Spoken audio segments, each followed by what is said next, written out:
एक महत्त्वाची बातमी, देशात औरंगजेबाच्या कबरीचं महिमा मंडन होणार नाही असं मुख्यमंत्र्यांनी म्हटलंय। फक्त छत्रपती शिवरायांच्या मंदिराचं महिमा मंडन होणार असल्याचं फडणवीस म्हणाले। आज यातनं एक संदेश निश्चितपणे जातोय की या देशामध्ये महिमा मंडन होईल तर ते छत्रपती शिवरायांच्या मंदिराचं होईल, औरंगजेबाच्या कबरीचं होणार नाही। हे देखील या निमित्ताने लक्षात घेतलं पाहिजे।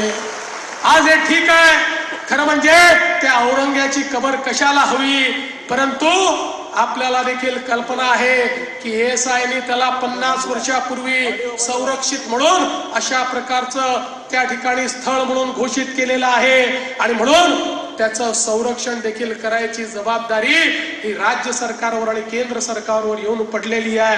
काय दुर्दैव आहे, ज्या औरंग्याने आमच्या हजारो लोकांना मारलं त्याच्याच कबरीचं संरक्षण आम्हाला करावं लागतं। पण एक वचन तुम्हाला निश्चितपणे देतो, काहीही झालं तरी या महाराष्ट्रामध्ये औरंगजेबाच्या कबरीचं महिमा मंडन होऊ देणार नाही, त्याचं उदात्तीकरण होऊ देणार नाही। त्याचं उदात्तीकरण करण्याचा कोणी प्रयत्न केला तर तो प्रयत्न त्याच ठिकाणी चिरडून टाकण्याचं काम आम्ही केल्याशिवाय राहणार नाही।